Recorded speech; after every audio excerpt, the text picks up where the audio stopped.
আসসালামু আলাইকুম রহমতুল্লাহি অবরকাতুহু।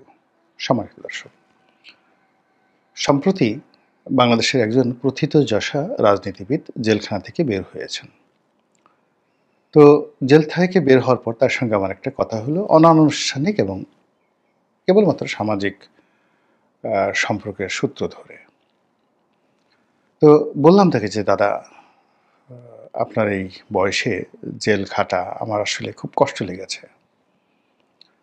তো তিনি যেটি বললেন যে, রনি, জেলে যাওয়া তো নিঃসন্দেহে কষ্টের, কিন্তু জীবনের এই প্রান্তে এসে আমি এই জেলে গিয়ে আমার কর্মের একটা স্বীকৃতি পেয়েছি।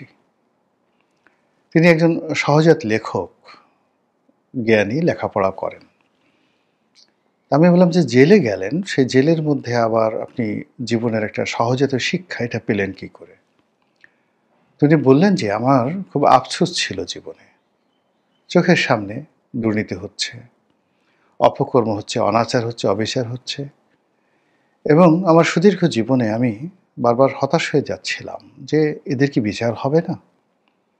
তো সেই ক্ষেত্রে জেলখানাতে আওয়ামী লীগের যে সকল চিহ্নিত দুর্নীতিবাজ রয়েছে, তাদের শারীরিক অসুস্থতা, মানসিকভাবে তারা ভেঙে পড়েছে, এবং কারাগারে চলতে ফিরতে গিয়ে তারা প্রতিনিয়ত যেভাবে সাধারণ কারাবন্দী, তারপর কারারক্ষী, কারাগারে যারা রক্ষী, তাদের ঘৃণা এবং যাকে বলা হয় অপবাদ এবং অসহযোগিতার শিকার হচ্ছেন, এটি আমি আমার জীবনে কখনো দেখিনি।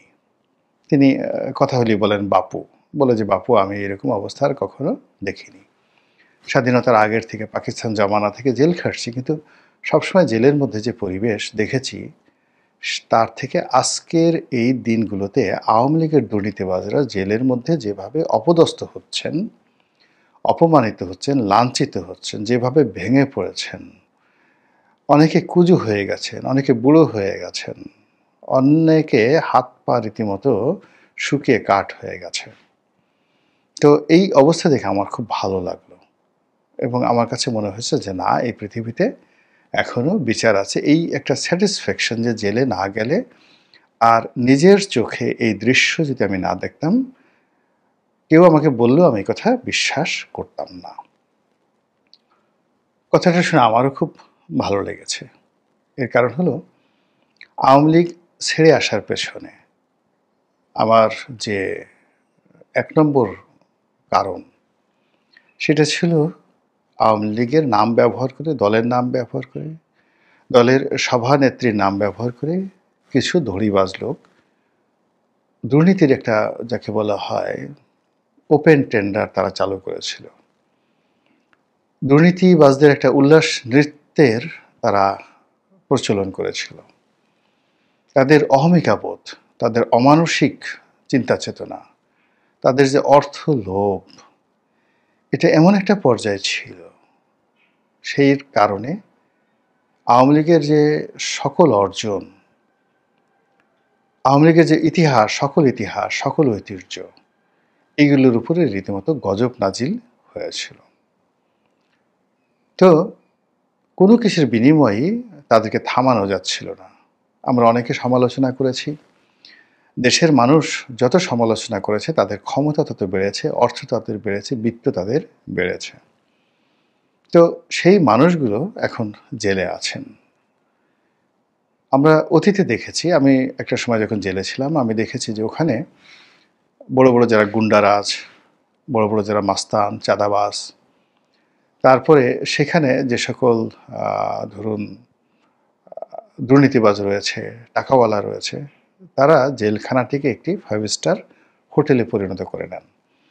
জেলের যে সকল কর্মকর্তা রয়েছেন, তারা টাকার পিছনে ছুটেন, এবং ওদের টাকা নিয়ে তারা গুলশান বনানীর যত রকম ভালো ভালো খাবার, যত রকম 5 তারকা মানের হোটেলের খাবার থেকে শুরু করে, এমনকি তাদের যে জৈবিক চাহিদা, সেই জৈবিক চাহিদা মেটানোরও ব্যবস্থা করা হয়। তো তারা সেখান থেকে ব্যবসা বাণিজ্য পরিচালনা করেন, সেখান থেকে আন্ডারওয়ার্ল্ড পরিচালনা করেন, এমনকি খুন খারাপি পর্যন্ত করেন।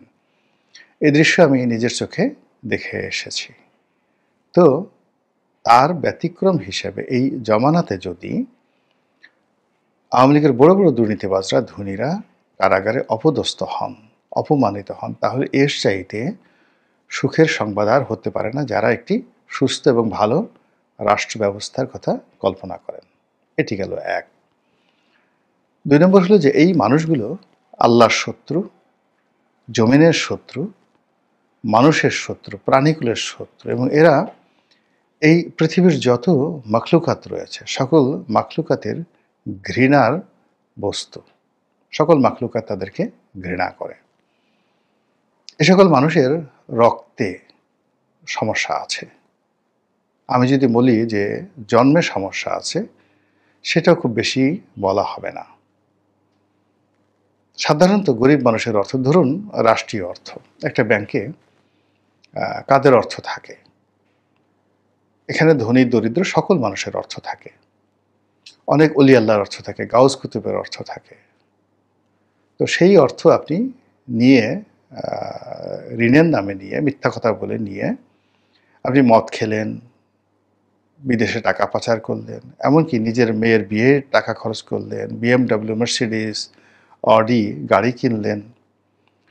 এটা দেশের 18 কোটি মানুষের সঙ্গে বেইমানি, তাদের হক নিয়ে টানাটানি। কাজে এরা অভিশপ্ত। রক্তে সমস্যা না থাকলে, জন্মের সমস্যা না থাকলে এভাবে নির্মমভাবে কেউ অর্থ দানব হতে পারে না।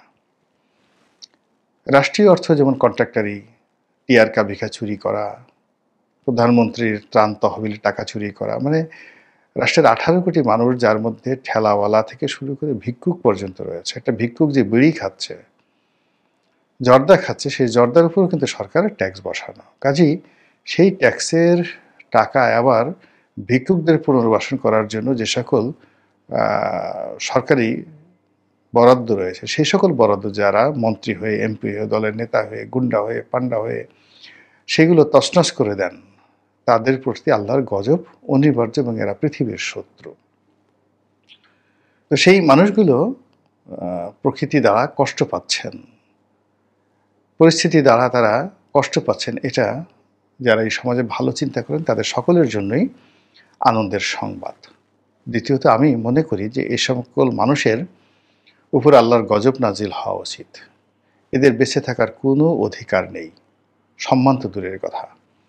এর কারণ হলো যে রক্ত যাদের খারাপ থাকে, বংশ যাদের খারাপ থাকে, তারপর জন্মে যাদের ত্রুটি থাকে, এই সকল মানুষ যারা কন্টিনিউয়াসলি দুর্নীতি করে এবং বারবার শুধু দুর্নীতির কারণে জেলে যায়, জেলে গিয়ে তওবা ঠওবা করে, আবার ফিরে এসে আবার সেই অপকর্ম করে, এরা কোনোদিন ভালো হবে না। এমনকি কিয়ামতের দিনও এদের কোনো মতিগতি হবে না। এরা আল্লাহর সামনে দাঁড়িয়ে অবাধে মিথ্যা কথা বলে যাবে, একের পর এক মিথ্যা কথা বলবে এবং আল্লাহকে চ্যালেঞ্জ জানাবে। তো কাজেই এই সমস্ত লোকের যদি শাস্তি হয়, ধরে নেবেন যে এই জমিনের প্রতি আল্লাহর রহমত বর্ষণ শুরু হয়েছে। এই আওয়ামী লীগ জামানাতে ধরেন অনেক দুর্নীতিবাজ রয়েছেন, যারা এরশাদ জামানা থেকে বা একেবারে 1973 থেকে, এমনকি পাকিস্তান জামানা থেকে যারা দুর্নীতিতে সিদ্ধহস্ত। তারা যে কয়বারই জেল থেকে বের হয়েছে, বের হওয়ার আগে তারা তওবা করেছে। আমি জানি এটা। আমি জেলের যে রুমটিতে ছিলাম, সেই রুমে বেশ কয়েকজন চিহ্নিত দুর্নীতিবাজ ছিলেন। তারা সেখান থেকে বের হয়ে ওখানে যখন ছিলেন খুব কান্নাকাটি করতেন এবং সবাইকে বলতেন যে এবার বের হলে আর জীবনে দুর্নীতি করব না। কিন্তু বের হওয়ার ঠিক ঘণ্টাখানিকের মধ্যে তারা কিন্তু আবার সেই দুর্নীতি শুরু করেছেন। রেজিম চেঞ্জের সঙ্গে সঙ্গে, রাষ্ট্র ব্যবস্থা চেঞ্জ হওয়ার সঙ্গে সঙ্গে, আর সরকার ব্যবস্থা চেঞ্জ হওয়ার সঙ্গে সঙ্গে, সরকার পরিবর্তন হওয়ার সঙ্গে সঙ্গে, এখানে তিনটি বিষয়, রাষ্ট্র বলছি, আমাদের রাষ্ট্রের যে মৌলিক চরিত্র বেশ কয়েকবার কিন্তু পরিবর্তন হয়েছে। তারপরে সরকার ব্যবস্থা বেশ কয়েকবার পরিবর্তন হয়েছে, presidential form, prime minister form. তারপরে রাজনৈতিক দল তো বারবার পরিবর্তন হয়েছে, ব্যক্তি পরিবর্তন হয়েছে। প্রায় সব পরিবর্তনের সময়টিতেই এই দুর্নীতিবাজ গ্রুপগুলো উইদিন 1 ঘন্টার মধ্যে তাদের অপকর্মগুলো তারা করে ফেলেছে। এর কারণ হলো যখন কোনো একটা পরিবর্তন হয়, বা একটা টালমাটাল অবস্থা তৈরি হয়, নতুন একটি বিধি ব্যবস্থা তৈরি হয়, তখন ওখানে যে ভ্যাকুমটা হয় সেই ভ্যাকুমটা প্রশিক্ষিত বায়বর্ন এবং ব্লাডি, যাদেরকে বলা হয় রক্তে দুর্নীতি মিশে আছে, সেই সকল লোকগুলোর জন্য এই বিষয়গুলো বলতে গেলে সাপে বর হয়ে যায় এবং তারা এই সুযোগটি গ্রহণ করে।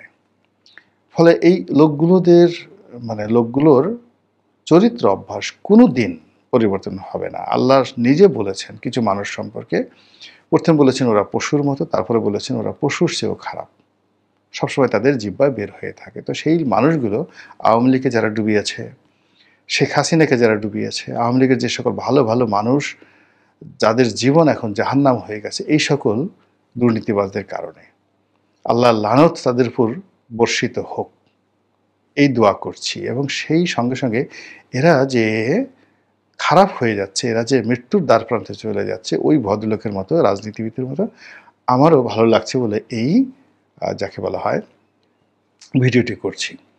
একটা জিনিস লক্ষ্য করুন যে এরা কতটা ডেঞ্জারাস। আগামীতে যদি আওয়ামী লীগ আবার ক্ষমতা আসে, বের হয়, ভালো লোকগুলো কিন্তু সেখানে জায়গা পাবে না। কিংবা আওয়ামী লীগের বিপদের দিনে যারা কথাবার্তা বলছেন, এদের কাউকে জিজ্ঞাসা করা হবে না। জেলখানাতে এখন যারা পড়ছেন, এরা সবার আগে বের হয়ে ওই 1 ঘন্টার মধ্যে পরিবর্তিত পরিস্থিতির সুযোগ নিয়ে সকল তাদেররা যদি 10 বছর জেল খাটে, এই 10 বছরের সকল সুযোগ সুবিধা তারা 1 ঘন্টার মধ্যে আদায় করে নেবে। ঠিক একই ঘটনা ঘটেছে বিএনপির ক্ষেত্রে। বিএনপির তো আসলে এমনি এমনি পতন হয়নি।